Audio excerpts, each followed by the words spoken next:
স্বাগত খেলা যোগে আপনাদের সাথে আছি আমি ফাইম রহমান। ওয়েস্ট ইন্ডিজ সফরে আসন্ন টি-20 সিরিজের জন্য 15 সদস্যের বাংলাদেশ দল ঘোষণা করেছে বিসিবি। দলের নেতৃত্বে থাকছেন লিটন দাস।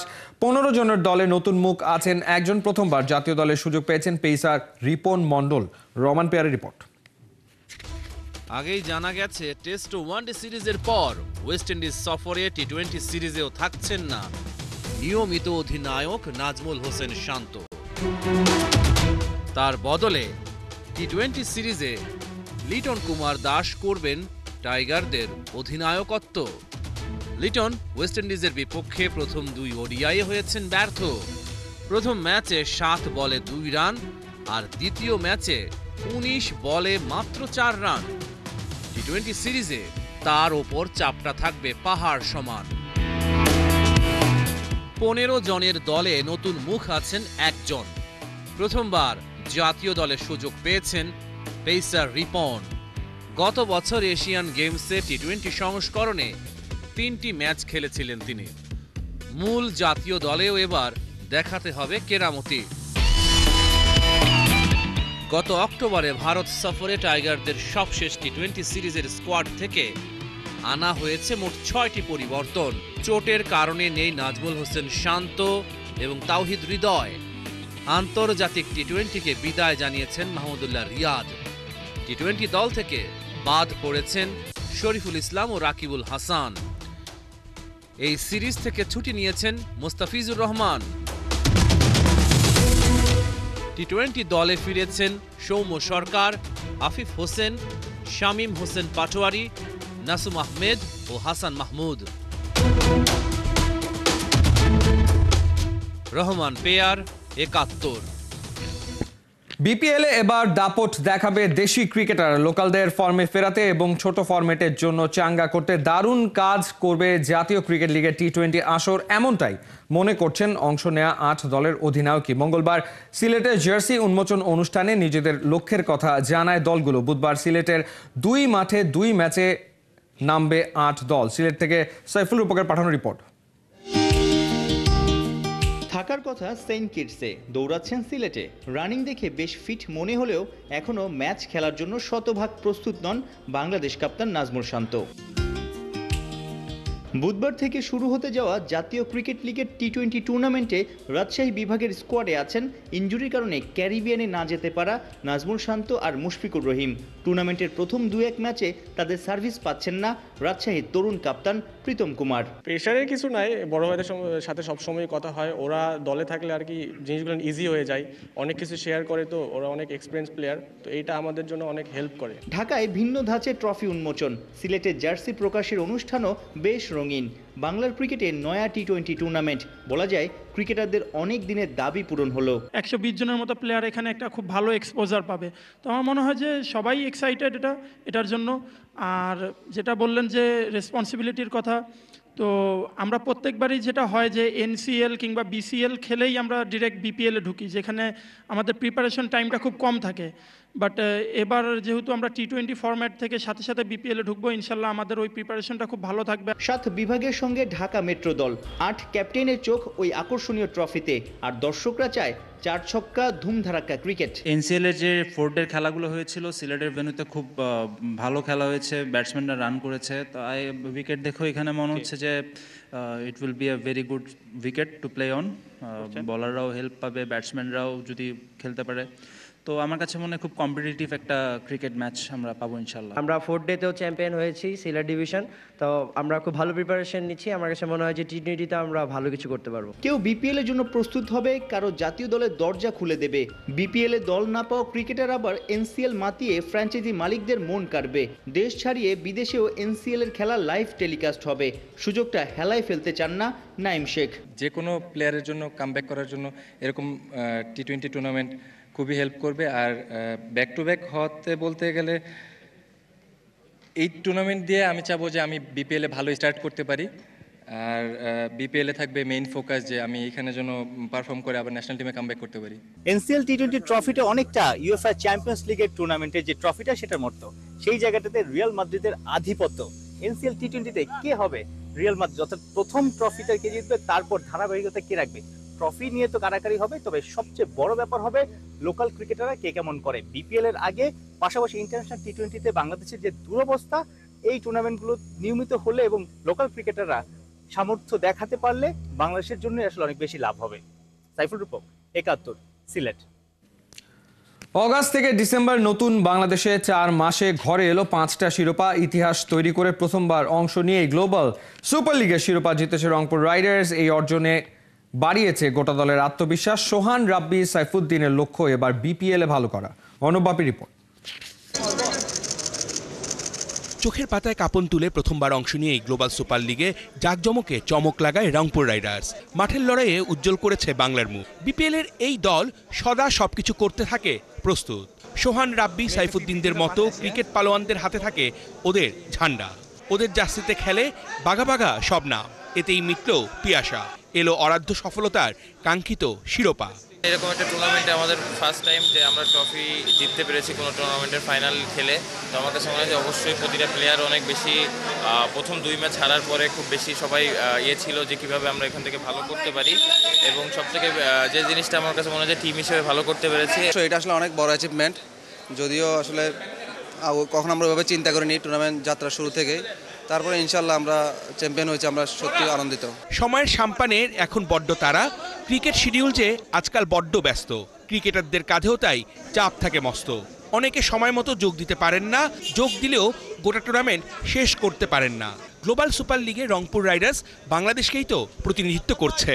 আমাদের ভিতরে সবসময় যে ব্যাপারটা কাজ করেছে যে আমরা যে আমাদের বাংলাদেশের প্রতিনিধিত্ব করতে গিয়েছি ওখানে টুর্নামেন্টে, কারণ ওখানে যখন টুর্নামেন্টের টিমগুলোর কথা বলতো তখন অবশ্যই তারা প্রত্যেকটা দেশের নামও বলতো, যে অস্ট্রেলিয়া থেকে এই টিমটা এসেছে, বাংলাদেশ থেকে এসেছে বা পাকিস্তান থেকে আসছে।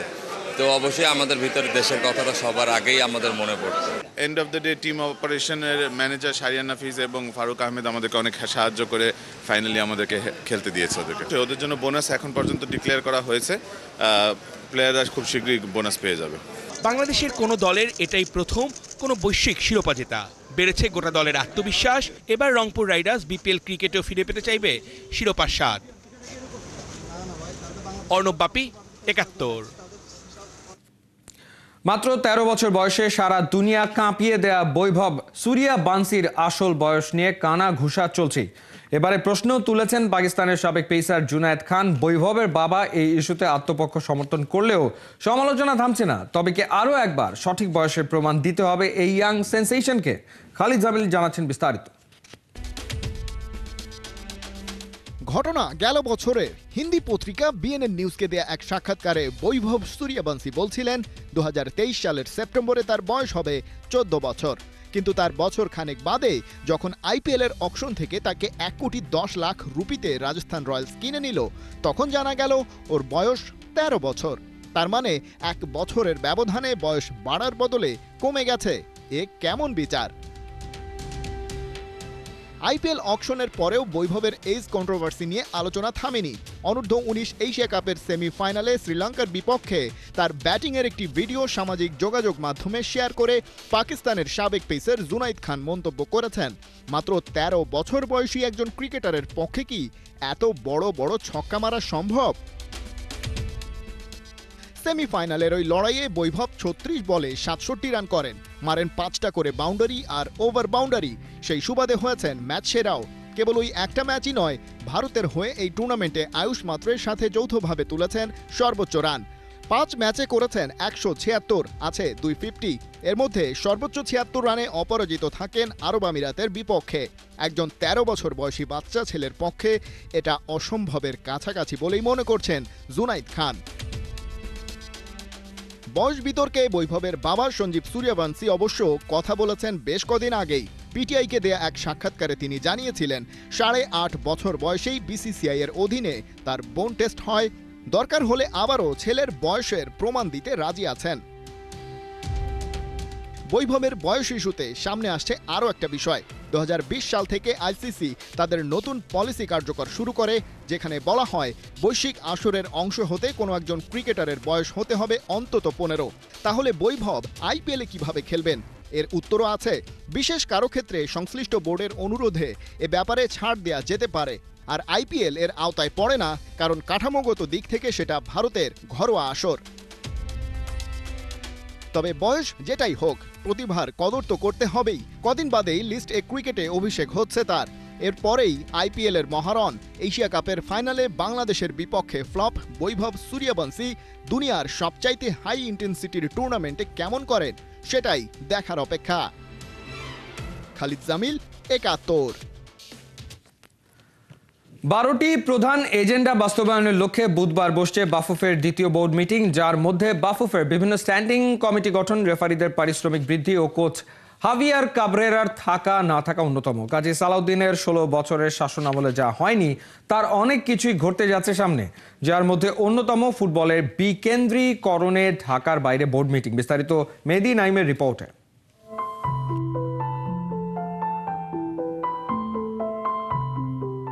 তারুণ্যের জয়গান গাওয়া থিঙ্ক ট্যাঙ্ক বাফুফে সভাপতি এমন কিছু করছে যা কেউ করেনি আগে।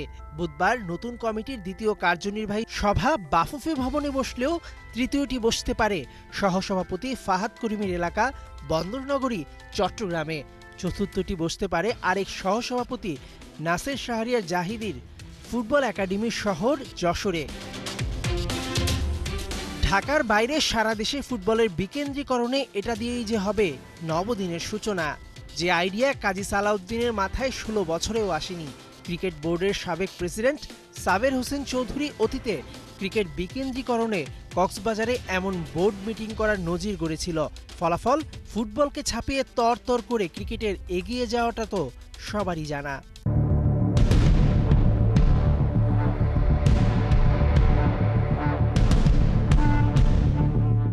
ঋণের বোঝা আর অনেক চ্যালেঞ্জ মাথায় নিয়ে বুধবার বসছে নতুন কমিটির দ্বিতীয় কার্যনির্বাহী সভা। কাজী সালাউদ্দিনের রেখে যাওয়া অনিয়মের সাগরে তাবিদ আওয়াল যেন কুল কিনারা খুঁজছেন। তবে এক ঝাঁক মেধাবী ও ফুটবল প্রেমী সংগঠক দেশের ফুটবলের সুদিন ফেরাতে বদ্ধপরিকর। 9 নভেম্বর প্রথম বোর্ড মিটিংয়ে আগের কমিটির প্রায় 33 কোটি টাকা ঋণের খবর খেলাযোগে প্রচারের পর সবার মাথায় হাত পড়েছিল। স্বাভাবিকভাবেই দ্বিতীয় বোর্ড মিটিংয়ে কি থাকছে সেটা জানতে চাওয়া সবার আগ্রহের কেন্দ্রে। 12টি বিষয় উঠতে যাচ্ছে কার্যনির্বাহী সভায়, তার মধ্যে সবচেয়ে গুরুত্বপূর্ণ 5টি। এজেন্ডা নাম্বার 1, বাফুফের বিভিন্ন স্ট্যান্ডিং ও অ্যাডহক কমিটির সদস্য চূড়ান্তকরণ। সারা বছর দেশের ফুটবল চালাতে মেইন কমিটির পাশাপাশি বেশ কিছু সাব কমিটি কাজ করে, যার সংখ্যা 20টি, যেখানে থাকে বাফুফের ডেলিগেটদের বাইরেরও লোক। এবার কারা কারা সেখানে সুযোগ পাচ্ছেন সেটা জানতে সবার আগ্রহ তুঙ্গে। এজেন্ডা নাম্বার 2, রেফারিদের প্রেরিত পত্র সম্পর্কে আলোচনা। ঘরোয়া ফুটবলের নতুন মৌসুম শুরুর আগেই দেশের শীর্ষ 27 জন রেফারি বাফুফের নতুন সভাপতি তাবিদ আওয়ালকে চিঠি দিয়েছিলেন। সেই চিঠিতে ম্যাচ পরিচালনা ফি ও যাতায়াত ভাতা বৃদ্ধির দাবি জানান।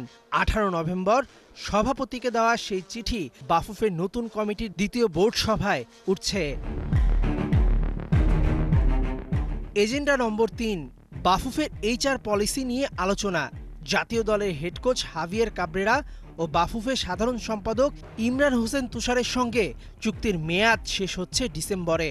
এই দুইজনের সঙ্গে চুক্তির মেয়াদ বাড়াবে কিনা সেটা নিয়েও হবে আলোচনা। এজেন্ডা নম্বর 4, তারুণ্যের উৎসব 2025। যুব ক্রীড়া মন্ত্রণালয় তারুণ্যের উৎসব করছে, এতে সামিল হতে চায় বাফুফেও। সেই উপলক্ষে অনূর্ধ্ব 15 জাতীয় চ্যাম্পিয়নশিপ আয়োজনের একটা খসড়া পরিকল্পনা ইতোমধ্যে করা হয়েছে। সেটি নির্বাহী সভায় অনুমোদন পেলে ক্রীড়া মন্ত্রণালয় বরাবর প্রেরণ করবে ফেডারেশন।